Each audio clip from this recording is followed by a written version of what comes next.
一起来领受上帝的话，记载在新约圣经约翰福音第20章24节到29节。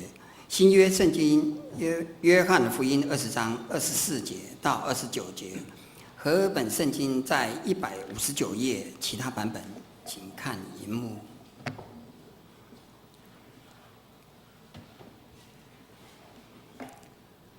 那12个门徒中有称为低图马的多马。耶稣来的时候，他没有和他们同在。那些门徒就对他说：“我们已经看见主了。”多马却说：“我非看见他手上的钉痕，用指头探入那钉痕，用手探入他的肋旁，我总不信。”过了8日，门徒又在屋里，多马也和他们同在，门都关了。耶稣来了，站在当中说：“愿你们平安。”就对多马说：“伸过你的指头来，摸我的手，伸出你的手来，探入我的肋旁，不要疑惑，总要信。”多马说：“我的主，我的神。”耶稣对他说：“你因看见了我才信，那没有看见就信的人有福了。”以上，请本堂郑牧师来讲道。讲道的题目是复活节，我的主，我的神。我们同心来祷告。慈悲的阿爸父神，在经过1个礼拜的受难周的时候，进入到主日，乃是充满了欢欣，因为主耶稣已经战胜了死亡的权势，已经复活了。我们知道主耶稣早就复活了，但是是在提醒我们，主耶稣在我们每个人心中是真的复活了吗？是我们的王，我们的主吗？求主你来帮助我们，透过在复活节的时候重新来思考这些问题，将成为我们的帮助。主，求主你赏赐智慧，属灵的智慧，让我们能够明白你的话语，也赏赐我们有谦卑敬虔的心来敬拜，来领受这些话语。我们这样祷告，奉靠主耶稣基督的名求，阿们。大家平安。我们今天应该是怀着很欢欣的心进入到主日来，因为我们在上个礼拜刚好经过了受难周，特别我们在礼拜5的时候，是我们在桃园教会有一个这个北区的受难日圣餐礼拜在那边所让我们再一次的来感受到神他差遣的主耶稣来，因为他知道人没有办法靠自己能够的努力，能够让自己的罪得到赦免，所以我们必须要有主耶稣他一个人承担了世人的罪，不只是承担当时候的，也承担的我们接近2000年之后这些，甚至以后这些人的罪呢，跟神之间的这原罪呢，再重新的复合起来。所以经由这样子的受难周，与主一起受难之后，你进入到主日的时候，你发现到主复活了，我相信你的欢欣呢，就是由此而起来了，并不是说主耶稣在今天才复活，他早就复活了，只是提醒我们，主耶稣复活了，主耶稣对你我有什么真正的意义吗？在我们的生命中间，在我们的生活中间，他到底有怎样子的让你能够得到帮助吗？假定主耶稣是我们的主，是我们的神的时候，你是不是仍然在烦恼中间？你是不是仍然觉得你没有什么可以依靠的吗？每年有这样的经过节期，其实就是在体验，在帮助提醒了我们。我们在礼拜5的时候，在结束我们北区的圣餐联合礼拜之后，在我们教会从10点到隔天的早上6点，我们举行了一个通宵祷告会。在通宵祷告会中间，我们也经历了主耶稣受难的时候那一段，我们用经节来经过，来思想，来祷告，也有把受难记的那个电影，把它截录在12分钟，我们重新再去看那个，你会给我们的震撼力。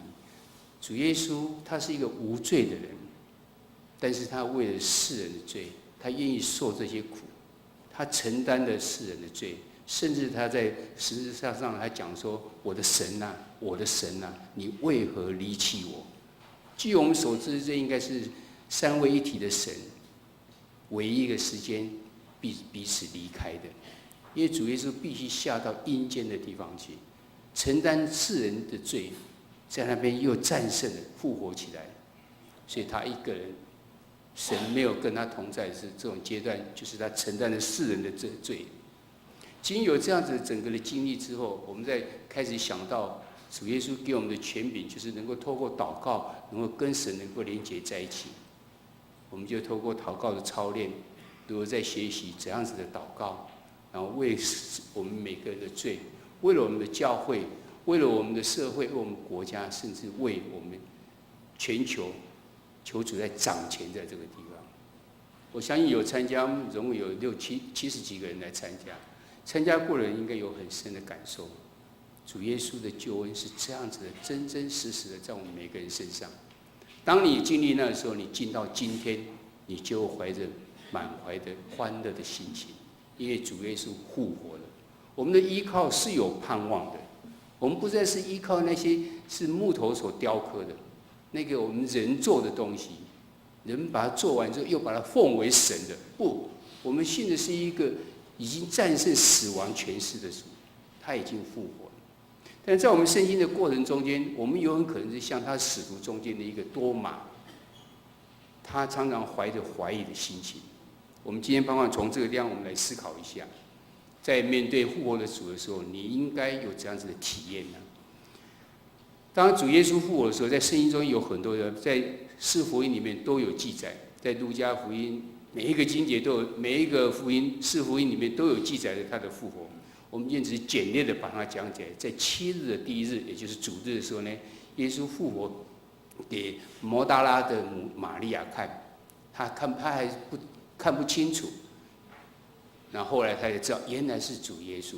后来我们也看到在同一日，这个是在路加记载，其实在同那一天的时候，有2个门徒往以马忤斯的路上的时候，他们在那边谈论，主耶稣突然出现了，问他们说：“你们在谈什么？”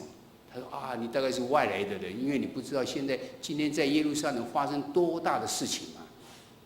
在3天前的时候，有一个耶稣，他为了我们，他是大有能力的，但是他为了我们，他钉在十字架上死了。今天突然人家到墓里面去看他不见了，天使告诉他们已经复活了，所以大家都没有办法明白这件事情。耶稣就从圣经中旧约中间的预言一一的告诉他们。到晚上接近晚上的时候，一起做饭的时候，一起吃饭的时候，耶稣就拿起饼来祝谢了。他们眼睛突然亮起来，原来这是主。耶稣就不见了。这2个门徒赶快当日马上回到门徒的那地方去告诉他们遇见了复活的主了。这时候呢，主耶稣再出现在他们聚集的地方，总共有11个使徒跟一些门徒在那地方。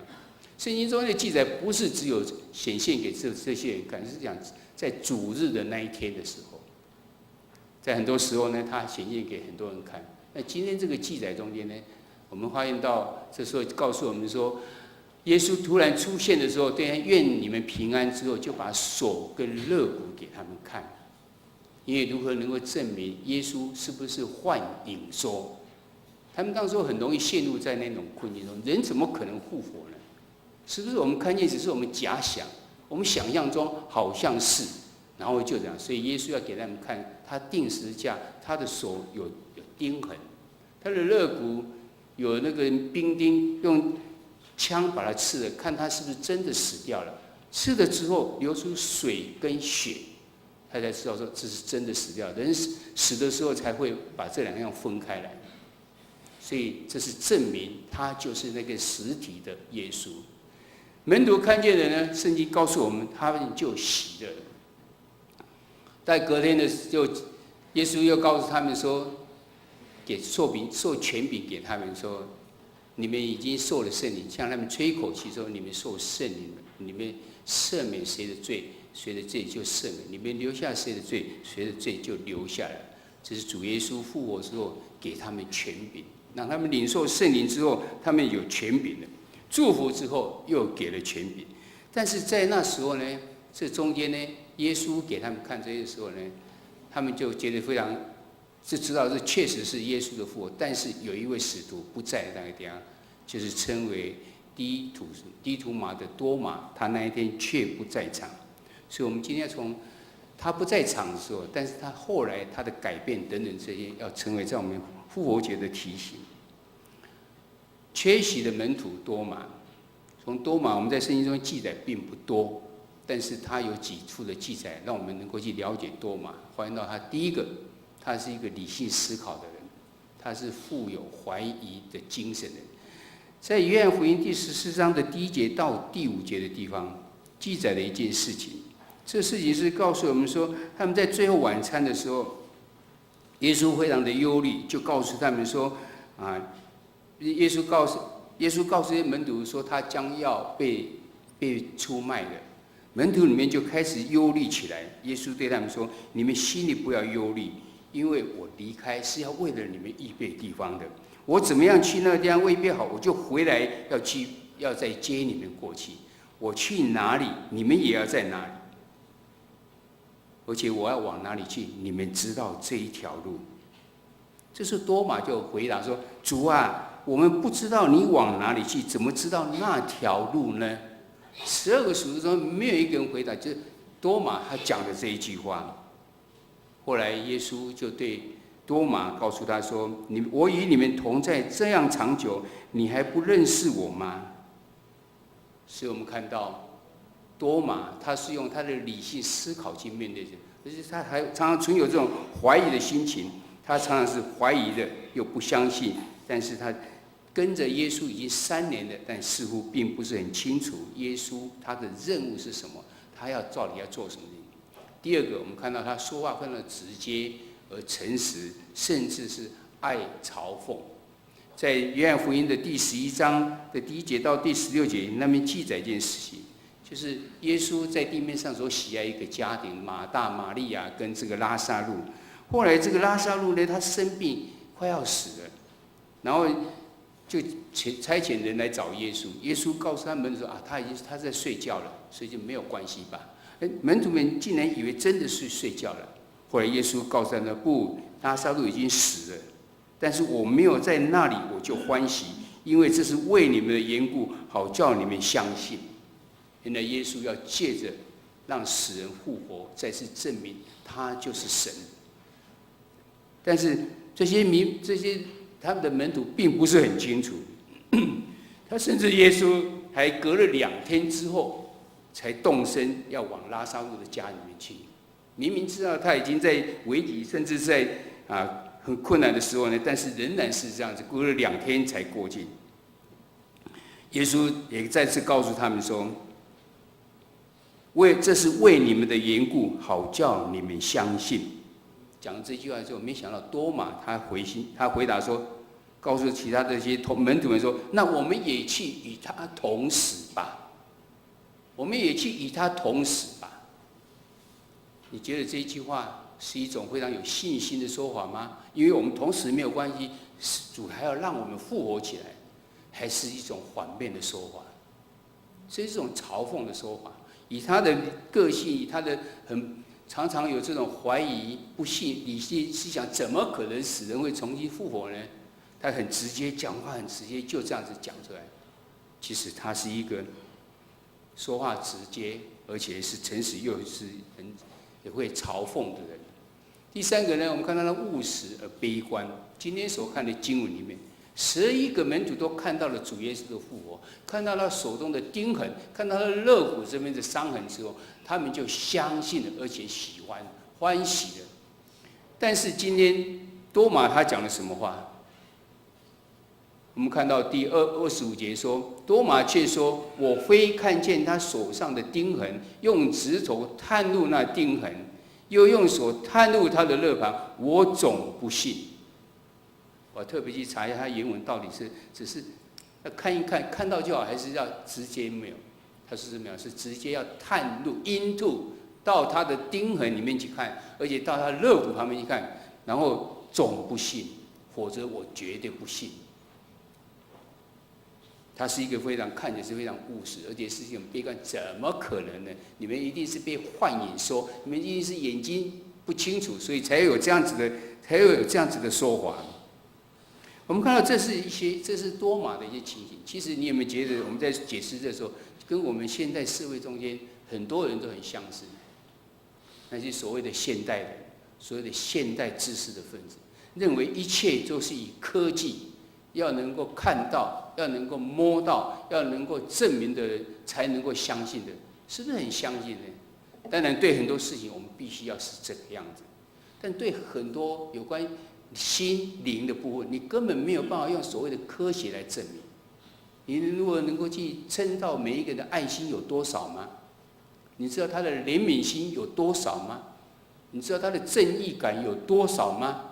你都没有办法用科学的方法去把它证实出来，但是它就是存在。这个人就是有爱心，这个人就是有怜悯的心，这个人就是有正义感。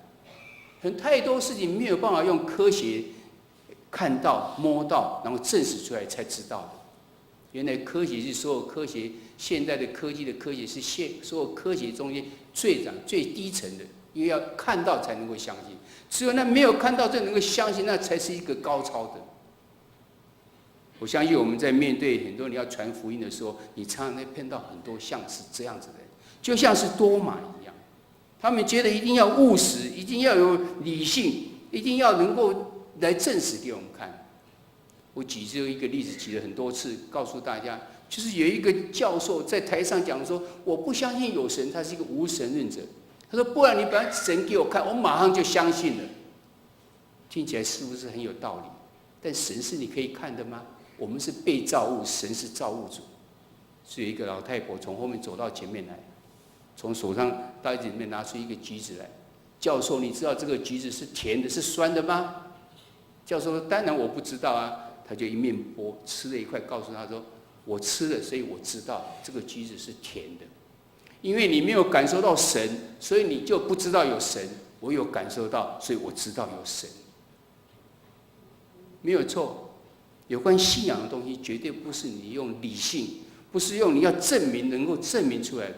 你去问那一些他们有领受到神的爱的人，说不定你讲给他听，他也就啊，那是凑巧了，啊，那个不是了，会给你一大堆的理由。神迹试着要用科技去解释，这神迹就是这个样子。神迹就是神所做的行迹，神已经高超我们太多，你怎么能够解释、能够证明呢？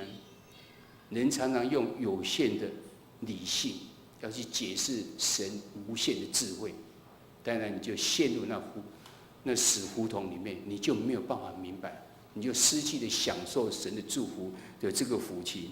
我们看到多马，他也碰到这样子的，他的生命开始有一个转折了。其实多马，他更多的机会能够去认识神。这边写了这么多，他跟耶稣跟随了3年，他看到耶稣行了很多的神迹，瞎眼的能够看见，瘸腿的能够行走，麻风的得到医治，污鬼被赶出去的，还有5饼2鱼养了5000人，至少5000人，男丁5000人吃饱，行走在水面上，平静的风一浪一声就停下来了，甚至也看到拉撒路从死里面复活了。但是他的理性主义，他的怀疑精神，他的实证哲学，他的悲观主义，还是使他无法相信耶稣从死里复活。单单这中间的任何一件事情都能够震撼现在的人。我们都知道现在的科技已经非常进步，20年前觉得是不可能的事情，在现在很简单就能够把它医治好。你知道以前心脏开一个 bypass 的心要在医院里面休息多久吗？至少是算夜的。现在竟然1个礼拜内一定要出院，而且是成功率非常的高。以前是怕得要死。这些科技的但是你看，跟上面所讲，他必须经过这么多年之后，这么努力才能够进到这样。耶稣的一句话就好了，这些全部都一句话就 OK 了。麻风得到了医治，瞎眼的看见了，瘸腿的能够走路了。一句话，污鬼就被赶出去了。多马他亲自面临的这些，但是他仍然没有办法。我们看到今天的经节是在约翰福音第20章，早就这些事情都已经过去，耶稣已经被钉十字架，已经埋葬了。所以前面讲这些事情都是在前面早就发生的问题。一路多马都跟随在旁边，但是他仍然是没有办法相信。我相信这中间这几个写在上面，这都是让我们觉得非常的，只要有任何一个稍微改善，我们都觉得很感恩的事情。但是他竟然是完全得到了医治。我妈妈跟我住在一起，我们很多人都很关心她，我在这谢谢大家。但她在礼拜六昨天的早上凌晨的时候，已经蒙主恩召了。这个过程中间，虽然她是在洗肾，看起来精神还是很好，我们跟她有很清楚的对话，但没有想到在10天前的一次的洗肾中间，她后来发现到她的瘘管已经阻塞了，我们就去通瘘管。通瘘管的时候，没有想到他受到了感染，细菌的感染。开始医生用各种方法要医治，将这个病菌把它杀掉，用抗生素等等这样，看起来似乎是有效。医生还告诉我们，抗生素现在已经进步到好几代了，他用第3代的去医治。我们看到他的烧已经退了，他的血压稳定了，他血中的氧透过氧气吸氧气之后，血氧也达到了100%，甚至都在90几，都是在很健康的情形之下，但是就是昏迷，就是没有醒过来。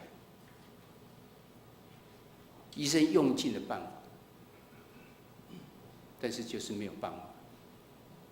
后来看到血氧渐渐的往下降，表示他血中不能带有这个氧。医生告诉我们，大概已经没有办法了。我们非常的不舍。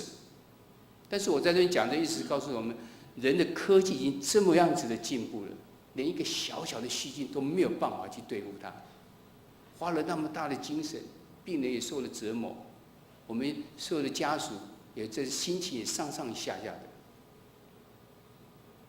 但是还是没有办法。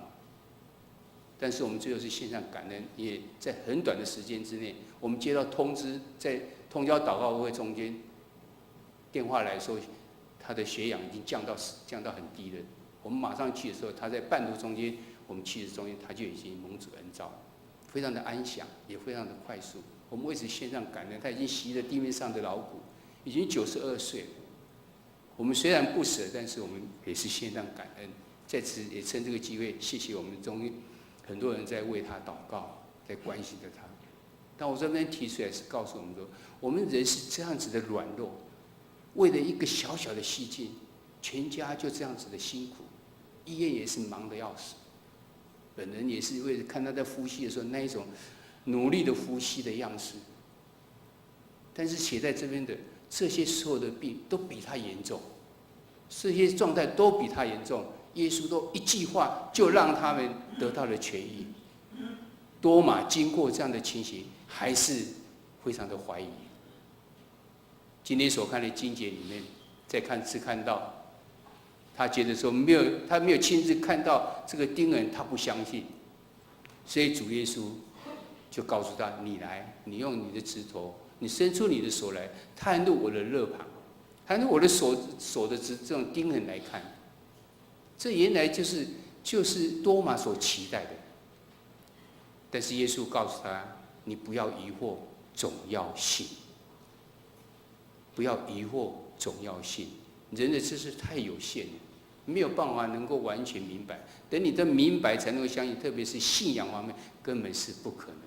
你会失去很多的这些福气在你身上。多马没有照着自己所要的去实际的探测，他面临生命真正的转折的时候，他不再怀疑了，他只有相信。他就对着主来说：“我的主，我的主，我的神。”我的主代表什么意思？我的主代表说，你是我生命中间的主人，你是那位复活的主。我的生命要交托在主，因为你已经掌权的在我的生命当中。我的神是怎样？是代表你是一个神，是宇宙万物的神，是真正的神。这就是最直接、最真实的信仰告白，不再有怀疑了，不再需要来实际的证明了。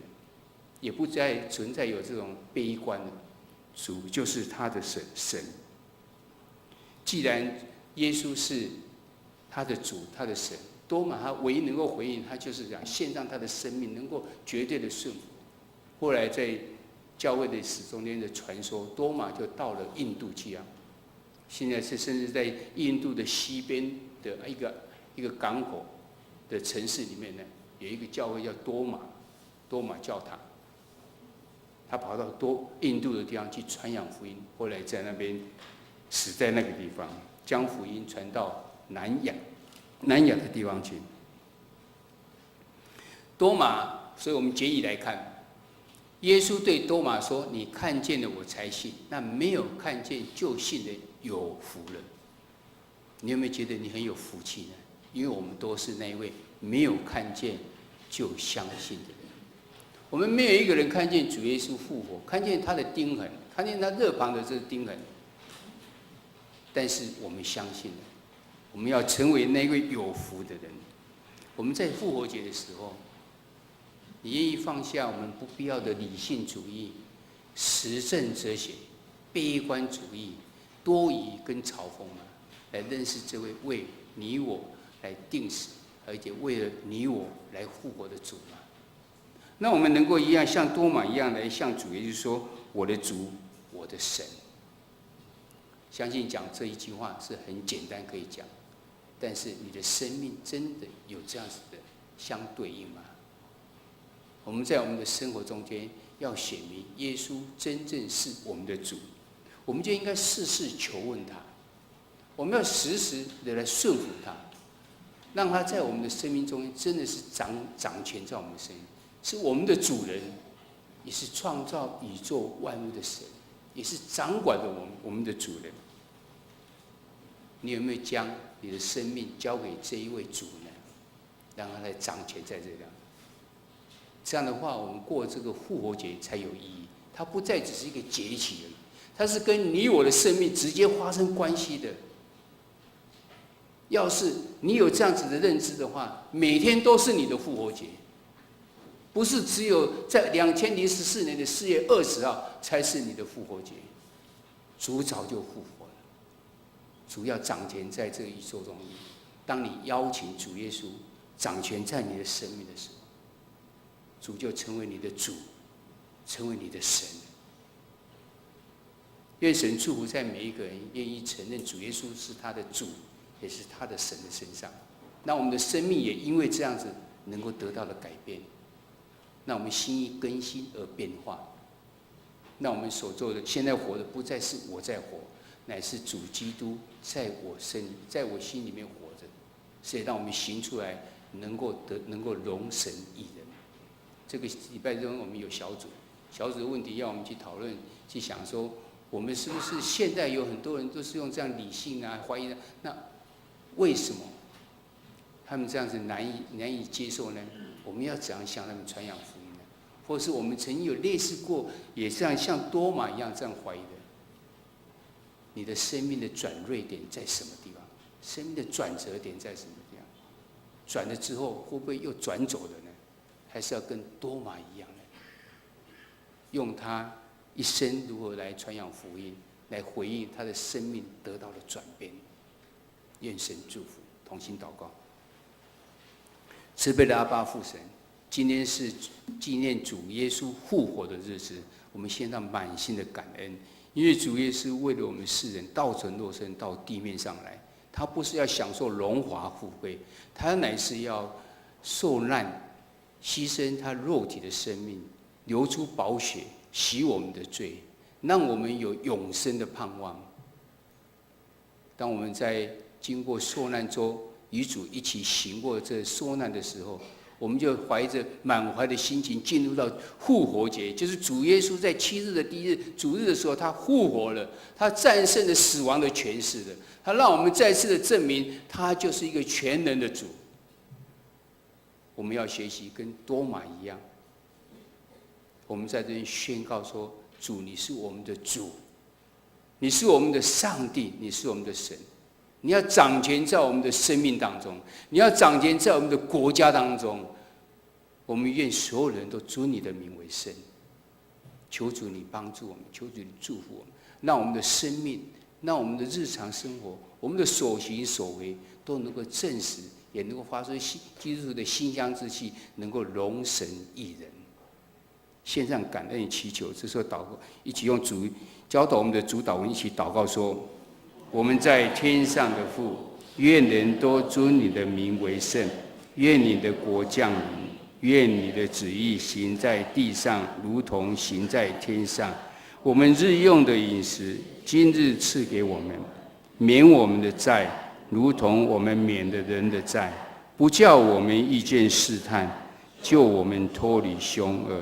因为国度、权柄、荣耀，全是你的，直到永远。阿们。